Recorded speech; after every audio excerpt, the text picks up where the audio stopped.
પતિની વાત સાંભળીને વિદ્યા સ્તબ્ધ થઈ ગઈ। સુશીલ સવારમાં ઓફિસ જવાની તૈયારી કરી રહ્યો હતો।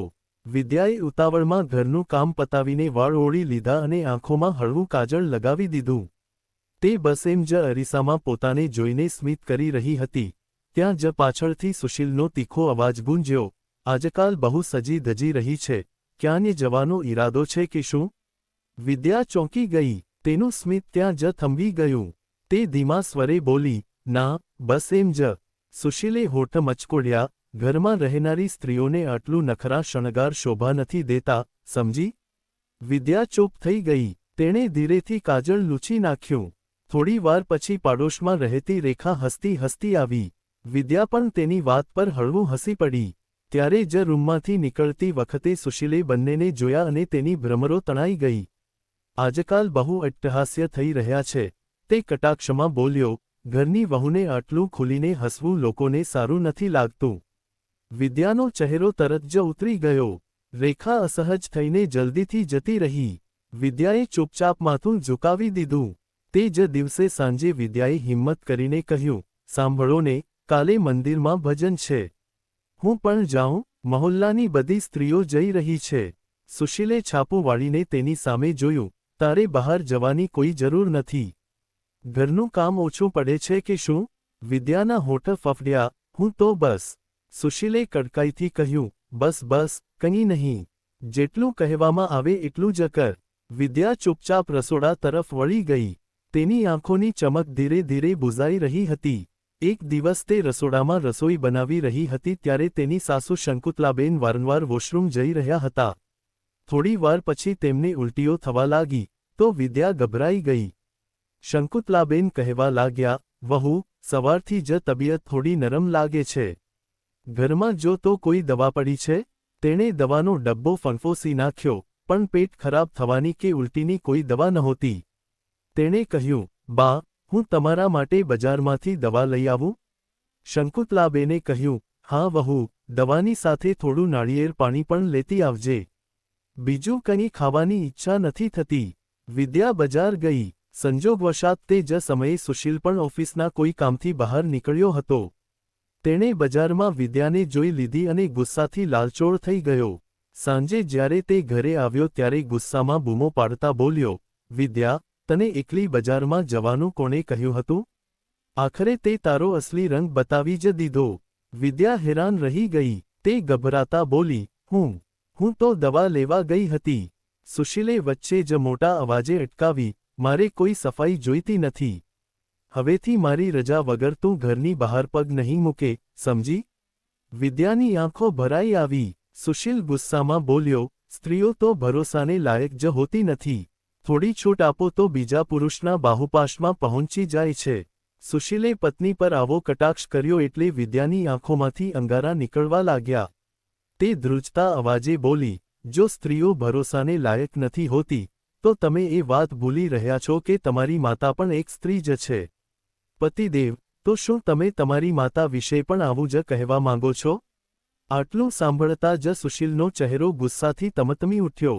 જેવો તેણે વિદ્યા પર હાથ ઉપાડવા માટે હવામાં હાથ ઉઠાવ્યો, ત્યાં જ પાછળથી તેની માતા શંકુતલાબેને આવીને તેનો હાથ પકડી લીધો। શંકુતલાબેને ગુસ્સામાં તેની સામે જોતા કહ્યું, સુશીલ, હાથ નીચે કર। વહુ સાથે આ રીતે વાત કરવી તને શોભા નથી આપતી। સુશીલ ખીજાઈને બોલ્યો, માં, તમે વચ્ચે ના પડશો, તમને ખબર પણ છે આ શું છે? શંકુતલાબેને ધ્રુજતા સ્વરે કહ્યું, મને બધી ખબર છે અને હું એટલું પણ સમજું છું કે વગર કારણે પોતાની પત્ની પર આક્ષેપ કરવો એ મર્દાનગી નહીં પણ નબળાઈ છે। રૂમમાં સન્નાટો છવાઈ ગયો। વિદ્યાની આંખોમાં ભરાયેલા આંસુ હવે ચૂપચાપ ગાલ પર વહી રહ્યા હતા અને સુશીલ પહેલીવાર પોતાની માતા સામે નજર મિલાવી શકતો નહોતો। શંકુતલાબેને ગુસ્સામાં તેને જોતા કહ્યું, સ્ત્રી હોવાનો અર્થ એ નથી કે તેને ઘરમાં પૂરી રાખવામાં આવે। જો વહુની જગ્યાએ તું હોત અને તને આ રીતે ઘરમાં રાખવામાં આવ્યો હોત અને તારા ચરિત્ર પર આંગળી ચીંધવામાં આવી હોત, તો તને કેવું લાગત? તે અટક્યા વિના આગળ બોલ્યા, જો તારા પિતાએ મારી સાથે આવો વ્યવહાર કર્યો હોત, તો શું તને તારી માતા માટે એક પળ માટે પણ દુઃખ ન થાત? તેમનો અવાજ ભરાઈ આવ્યો, પણ શબ્દો વધુ ઊંડા હતા। વહુ સાચું કહે છે, સ્ત્રી તો હું પણ છું, તો શું હું પણ ભરોસાને લાયક નથી? બોલ સુશીલ. સુશીલની નજરો ઝૂકી ગઈ. રૂમમાં ભારે શાંતિ છવાઈ ગઈ. વિદ્યા સ્તબ્ધ ઊભી હતી અને પહેલીવાર સુશીલના ચહેરા પર પસ્તાવાની લકીરો દેખાઈ. શંકુતલાબેન આગળ બોલ્યા, જ્યારથી વહુ આ ઘરમાં આવી છે ત્યારથી તારો તમાશો જોઈ રહી છું. તું નથી તો વહુને સરખી રીતે જીવવા દેતો, નથી તેને શણગાર કરવા દેતો, નથી બહાર કોઈની સાથે વાત કરવા દેતો અને નથી પોતે ક્યાંય બહાર લઈ જતો. આજે પણ વહુ ક્યાંય ફરવા નહોતી ગઈ. મારી તબિયત બગડી હતી એટલે તે દવા લેવા ગઈ હતી. હવે તું કહે, શું તબિયત ખરાબ હોવા છતાં પણ હું બજાર જતી રહી હોત? અને જો હું બજાર જતી, તો શું હું સ્ત્રી નથી? ક્યાંક હું પણ કોઈ પુરુષ સાથે ભટકી જાત તો તું શું કરત? ત્યારે તો તારી બહુ બદનામી થાત ને. એક કામ કર, તું કાલથી દરવાજે તાળું મારીને જતો રહે. પાછળથી અમે બંને સાસુ વહુ આ ઘરમાં મરી જઈએ તો પણ તને શું ફરક પડશે? આટલું કહીને તે રડવા લાગ્યા. સુશીલની આંખોમાં પણ ભીનાશ આવી ગઈ. તે માતા પાસે આવીને તેમની હથેળી પકડતા બોલ્યો, મને માફ કરી દો માં.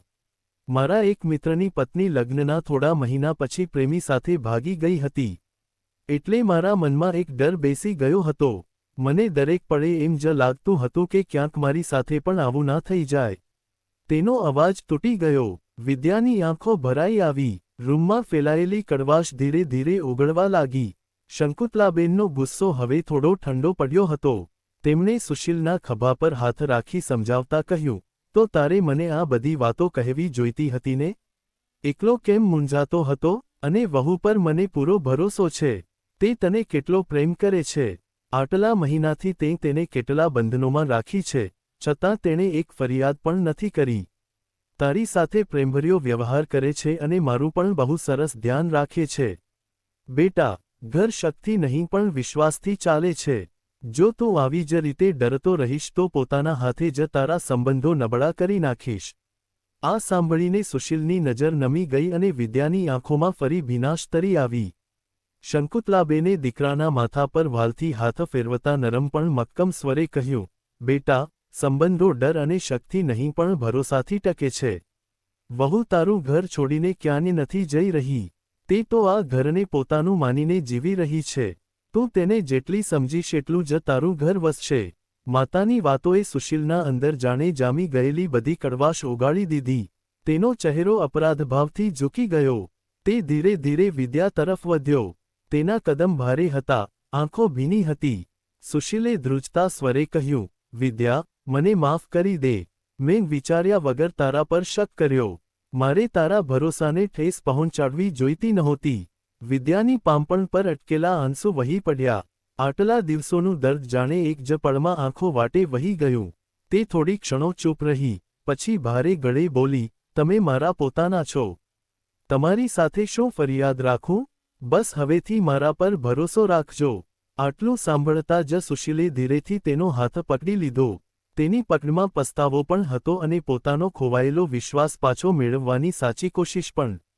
પાસે ઊભેલા શંકુતલાબેનની આંખો પણ ભીની થઈ ગઈ. તેમણે બંનેને જોતા મન હી મન ભગવાનનો આભાર માન્યો કે તૂટતો સંબંધ સમય રહેતા સચવાઈ ગયો. મિત્રો, પતિ પત્નીનો સંબંધ શક અને બંધનોથી નહીં પણ ભરોસા અને સન્માનથી મજબૂત થાય છે.